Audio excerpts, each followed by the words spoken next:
Well, hello guys, welcome to another video by myself, Fraser. This is another flight with this lovely CRJ in the Alliance livery. That's quite a decent size operator in Australia. As you can see, we're in doing another flight around Australia. We're going to be taking off from this airport, which is called Trepell, which is, I can imagine that airport's in the heart of the Northern Queensland borderline, Northern Territory border there. Probably your classic fly in, fly out mining airport, which Alliance, that is their bread and butter. They fly miners in and then fly them out again. Yeah, we're in the wannabe Fokker Friendship 100 CRJ aircraft. This is the closest we can get until I'm really excited when Just Flight releases their F100s. And that'll be a lot of fun to fly that and fly some of these flights that these real life aircraft airlines operate. But yeah, we're going to fly from there into Brisbane, which is going to be interesting actually, because Brisbane's just getting the tail end of the cyclone that's battering the country at the moment. Well, the eastern seaboard of Queensland. So yeah, we're gonna see what the weather's like. As you can see, it's a beautiful, your classic beautiful blue sky day in the outback of Australia. Default airport, of course, so it's a bit all over the place. It looks like it's got the gist of it with these dotted turnaround lines, but I can imagine this aircraft would be parking more on that angle like that. But yeah, that's apart from these airports that are a bit meh,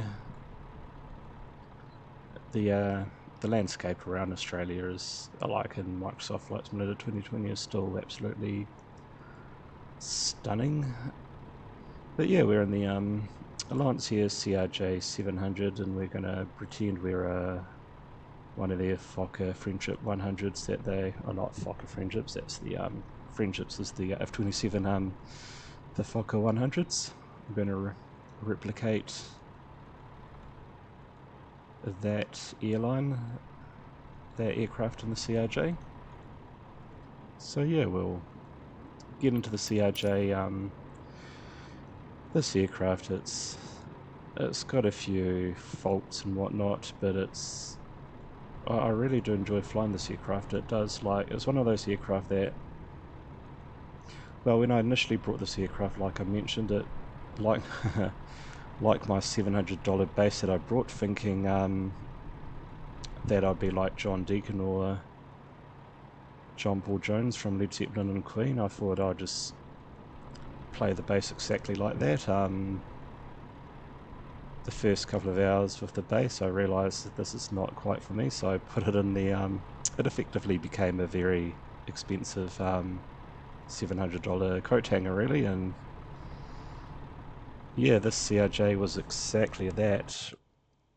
When I got it, it basically just came out, and I got it with the mindset it would just be like the Airbus A320, which I just started to learn how to fly properly, as you guys might have mentioned. Coming from Microsoft Flight Simulator FSX, it had all these little buttons that you just clicked on: autopilot, speed, navigation, and whatnot. Completely different to the world of 2020. I was in for a very rude awakening when I came into 2020, and especially the Airbus and the 747 and the 787. Did not realize I had to actually program this, so I spent weeks watching YouTube videos on how to programming this, and I thought I was never going to learn, and it was just beyond me, and all I wanted to do was just fly. But no, I knuckled down and I learned how to do the program this FMS and the Airbus, and was just starting to get the hang of it, and then I got this plane and I thought, oh, this plane will just be like the Airbus, and all I have to do is push auto throttle and autopilot and I'll do the rest. But no, it certainly was not like that at all, and I was in for a bit of a shock. And my very first flight I took off from Brisbane. Actually, I was doing like a Qantas flight, and I pushed an autopilot and I pushed what I thought was the speed button and the navigation, and it just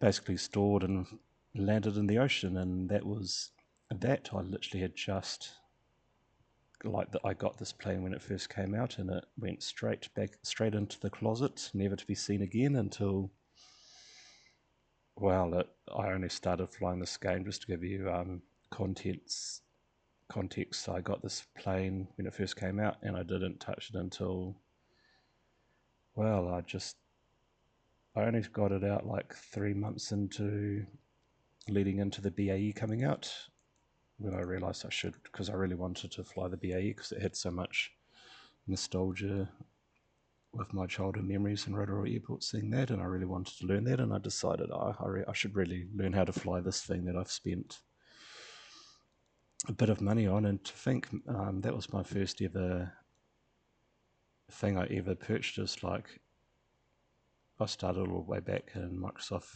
95, Flight Simulator 95,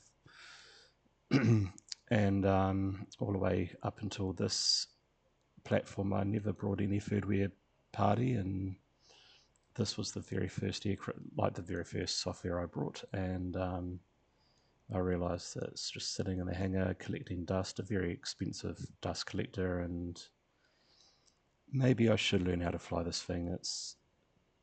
I need to get something out of it. So I watched a few really good YouTube videos and fumbled my way through learning this, and by the time the BAE came out, I was really loving flying this aircraft. It was such a joy to fly. It has the right amount of, which I would then go on to discover the BAE, enough automation with the PDFs, the screens, just to get you just to show you where you are relative to the world, and enough manual for it to feel like you're flying the BAE. Like the throttles are basically manual. So yeah, I started to appreciate like flying the Airbus all the time, and especially back then when the Airbus was really the only thing, and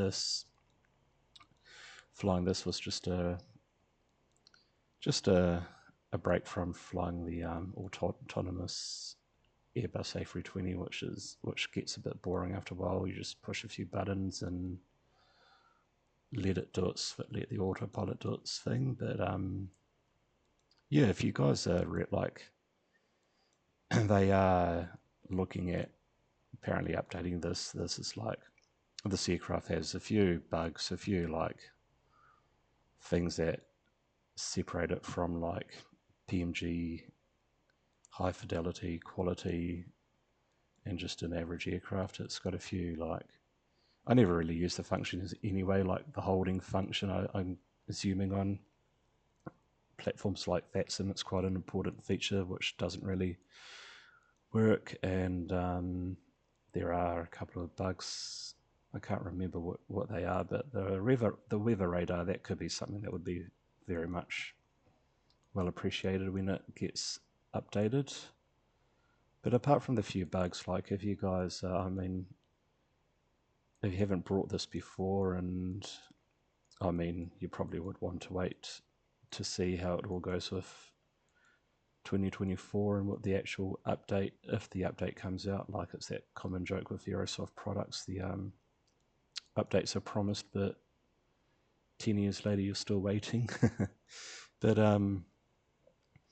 if you're still quite happy with Flight Simulator 2020, or you got this plane like myself and haven't really gotten it out, and especially if in the US or like Lufthansa,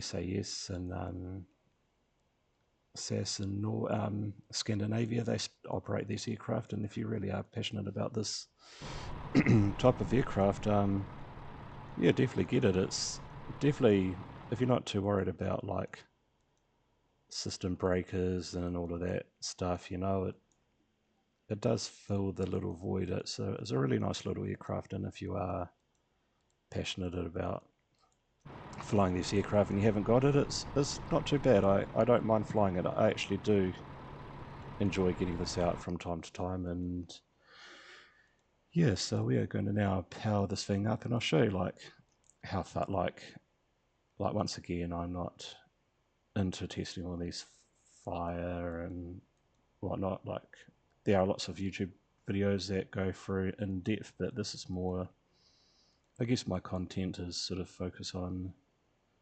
getting people that are like myself, or those who just got into Flight Simulator, just wants to know just enough to be able to get this thing flying and doing all of the functions it needs to be doing and whatnot.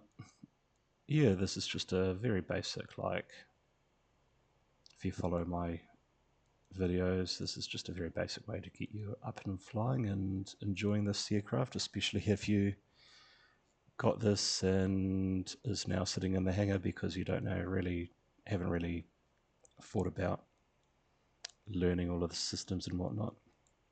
But yeah, the most easiest thing, this is just an easy way to get going, but yeah, you turn on the battery first up.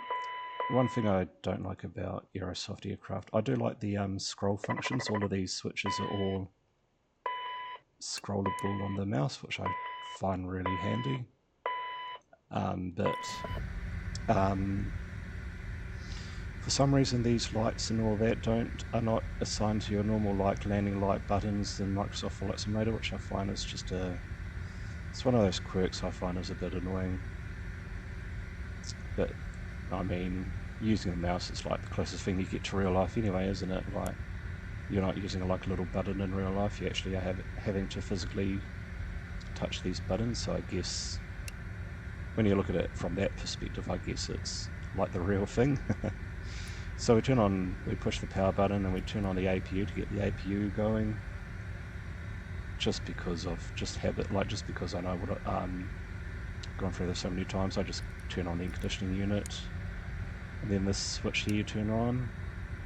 You can turn on your windscreen heaters, and that for now is basically all you need to do to get this aircraft powered up. And you just wait for the you know you've done it right when you see these little dial things moving for your APU. So that's all starting up, and then you come down to here. You want to align your navigation equipment, your IRSs, and you push in the stab trim and your Mac trim just to get it going. I usually just put this into standby. That's your standby like radios, and then you push in, you engage your yaw dampener. And as I've mentioned many times, for some reason I like to just have all of these lights bright, these like background lights. I don't know why, I just like the look. And it looks like the APU is now providing power, which is great. Now we can basically get it set up for our flight. Really, I go into performance, so that's ready. You select change it to 0 fuel weight, which is what the tutorial that I followed used. And then this is SimBrief. I've got Navigraph and SimBrief. If you don't have it and you can afford it, I definitely recommend getting it. It's worth its weight in gold. But the 2024 Microsoft Flight Simulator looks like it's got a lot of these things all included, so that's going to be really interesting. So this is just your generic page you're in on your FMS, and then I just click on position it, enter in your airport, which is Y for today's flight, it's YTEE, and then you go next page and you select one of these positions, and you basically copy and paste it into here, once you do these FMS things, a lot of them are quite like step by step. Most of them are usually step by step, and once you do enough of these, you sort of get the basics right. You usually enter in all your flight plan details first, and then you go into your performance page and you fill in your altitude and your weights and all the rest of it. And some aircraft have VNAV, which is you just set your like cruise and descent and climb speed, but usually they have that all pre-configured anyway. Most aircraft have like a set sort of, 250 below 10,000, then your your climb and cruise speed, whatnot. But yeah, you want to enter in your, I don't know how to link this up to SimBrief. Apparently there is a way, but I've never really learned how to do it. But apparently I think it might be a bit buggy too, but doing this, it doesn't take too much time out of your day, really. If you're not going to be bothered by doing all of these system fire tests and all the rest of it, it's actually not. It doesn't take that long, so yeah, you just enter in your departure airport and then your arrival airport, and you can, if you want to, it's up to you. I just enter in my flight number, which is 332, just a random generic number into your flight number. If you really wanted to, you can enter in your alternative and all the rest of it, but I don't think that's one thing this aircraft doesn't quite have, is like secondary flight plans and whatnot. So you just go execute, and for our departure we're going to take off from runway 32. Just check that wind sock out there, which is in a convenient location. Yeah, and that's 32 there, so it looks like there's a bit of a breeze. And then you go execute, and because this flight doesn't have any stars out of the airport, we have to, if you select like a star, we'll have like, we'll load up the star and it'll have this all preset, like it'll have the destination, that your initial destination that you're going to. Then you usually just start from here filling in your flight plan, but because we don't have a star, we have to enter in our very first flight plan, which is direct to this waypoint here, Sarek.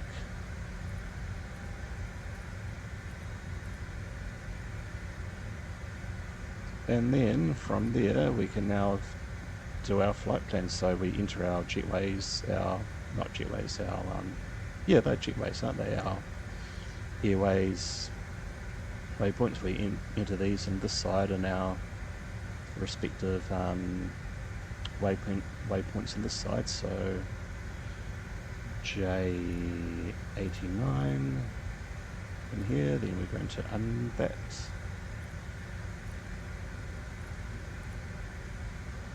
And you can see we're sort of going backwards and forwards, really. The 327 Ig Uppy. I find it funny trying to pronounce these names.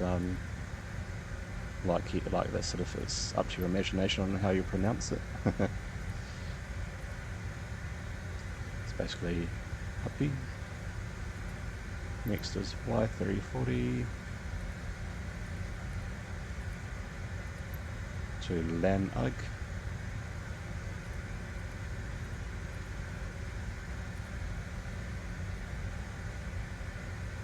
And our last waypoint is Y177 to Smoker.